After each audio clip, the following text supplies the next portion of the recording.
आज चौथे दिन भी अधिवक्ताओं ने किया कार्य बहिष्कार। बार बेंच के आखिरकार कब तक चलता रहेगा तकरार। बादकारियों के लिए क्या है उप जिलाधिकारी महोदय की सोच। अधिवक्ताओं के द्वारा चल रहे हड़ताल में कब तक परेशान रहेंगे बादकारी। खबर जनपद कुशीनगर के हाटा तहसील से है, जहां अधिवक्ताओं द्वारा चौथे दिन भी न्यायिक कार्य से विरत रहने का फैसला लिया गया, जबकि जब जनहित को लेकर न्यूज टीम द्वारा हाटा में 4 दिनों से चल रहे बार व बेंच के तकरार तथा बादकारियों के लिए क्या है व्यवस्था को लेकर एक ग्राउंड रिपोर्ट हेतु उप जिलाधिकारी योगेश सिंह तथा हाटा के अधिवक्ताओं से जन समस्या को लेकर बाबत जानकारी लिया गया, तो उप जिलाधिकारी हाटा श्री योगेश सिंह ने कहा कि यह आए दिन अधिवक्ता किसी न किसी माध्यम से हड़ताल किया करते हैं, पर मैं कुछ न कुछ हल जनता के लिए ढूंढ लूंगा। जिन्हें हड़ताल करना है करते रहें। वही कुछ अधिवक्ताओं ने दबी जुबान से हड़ताल को खत्म कर कार्य वापसी चाहते हैं, तो कुछ हड़ताल को कायम रखने के पक्षधर में हैं। वहीं देखें क्या कहते हैं मीडिया से मुखातिब हो उप जिलाधिकारी हाटा तथा हाटा तहसील के अधिवक्तागण। प्रस्तुत है न्यूज टीम की खास रिपोर्ट। हाटा तहसील में देखा जा रहा है कि अधिवक्ता लोग स्ट्राइक कर रहे हैं, आए दिन ऐसा स्ट्राइक होता रहा है, क्या बात है? स्ट्राइक हम लोग का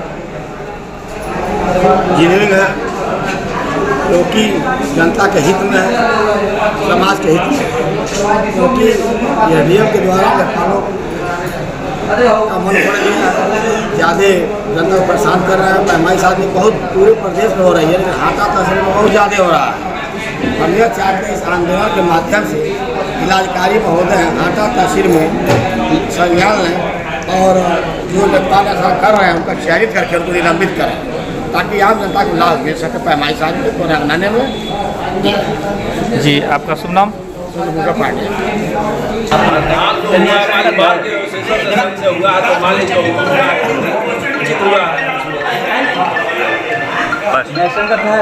संगत बात सबों के साथ हुआ है, तो दुबे जी, आपके तहसील में इस समय हड़ताल जो चल रहा है स्ट्राइक, ऐसा बहुत पहले भी हो चुका है और आज तीसरा या चौथा दिन है, तो क्या कहना चाहते हैं, इसको किस नज़रिए से देख रहे हैं आप? मैं तो प्रथम दृष्टया यही कहना चाहूँगा कि किसी भी विषय पर हड़ताल करने से पहले सोच विचार कर लेना चाहिए, एक मीटिंग करनी चाहिए और जिस व्यक्ति या किसी संगठन या अधिकारी के खिलाफ जो हड़ताल हो रहा है उस अधिकारी और संगठन से भी मिलकर एक बार बात कर लेना चाहिए कि इस घटना में किस प्रकार से कोई घटना घटित हुई है, किसकी गलती है। हो सकता है कि बैठ करके ही समाधान निकाला जा सके।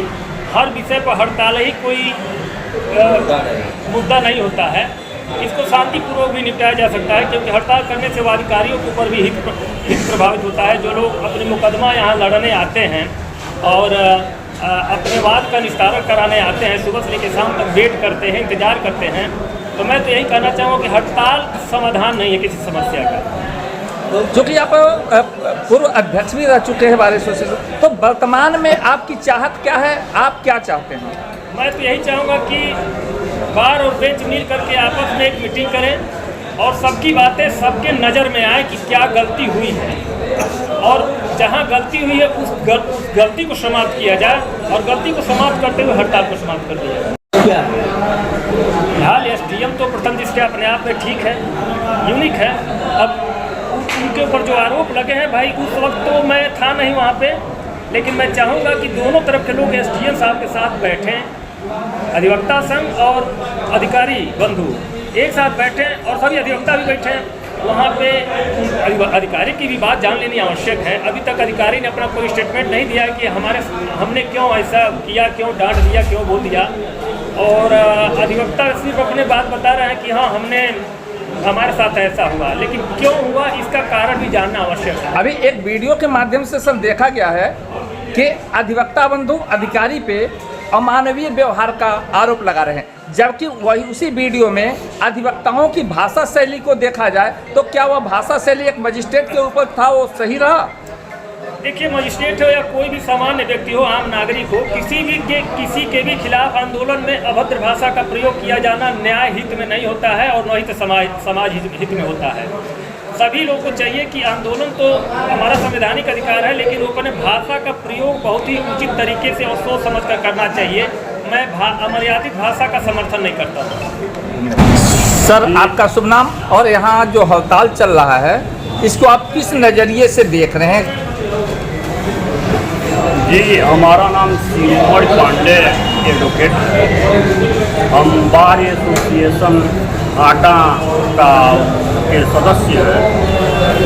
और जो आपने प्रश्न किया है कि यहाँ जो हड़ताल हुआ है उसको आप किस नज़रिए से देख रहे हैं, तो हमारा कहना यह है कि हम जनता के सेवक, जनता का को न्याय दिलाना हमारा प्रथम कर्तव्य है। हमारा और अधिकारी से कोई घरेलू समस्या नहीं है, कोई घरेलू टेंशन नहीं है, झगड़ा नहीं है। हम जनता के लिए ही हड़ताल करते हैं कि जनता को त्वरित न्याय मिले, निष्पक्ष न्याय मिले। यहाँ की स्थिति, इस न्यायालय की स्थिति यह है कि यहाँ के कर्मचारी, जो अधिकारियों के मातहत कर्मचारी हैं, वो बिल्कुल बेलगाम हो गए। इस समय धारा 116 का खाता बंटवारा में एक अभियान चला है कि जो फाइलें निस्तारित हो गई हैं, जो खतौनी पर दर्ज हो गए हैं, जिनका अंश डिसाइड हो गया है, खतौनी पर दर्ज हो गया है, उसका लेखपाल मौके पर जा कर के आदेश का अनुपालन करा दे।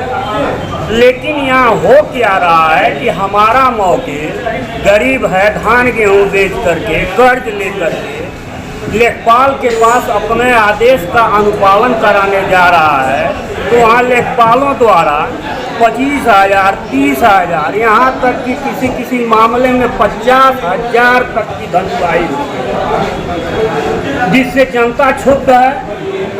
हम लोगों को माने हार्दिक तकलीफ है। हड़ताल करने से हम लोगों का खुद का नुकसान है, लेकिन हड़ताल करना भी हमारा एक समस्या बन गया है।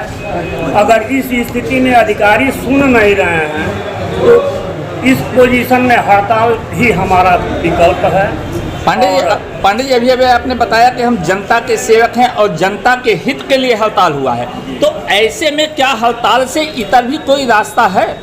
बिल्कुल रास्ता है। अधिकारी अपना भूल सुधार करें, अपने मातहत कर्मचारियों को पर लगाम लगावें, धन उगाही, जनता का अवैध धन उगाही न हो, जनता पीड़ित न हो, जनता का काम सरलता से निपटा दिया जाए। हमारा कोई हड़ताल नहीं है, हम हड़ताल अपना वापस ले लेंगे। अधिकारी जनता के हित में ही काम करने के लिए कटिबद्ध हैं।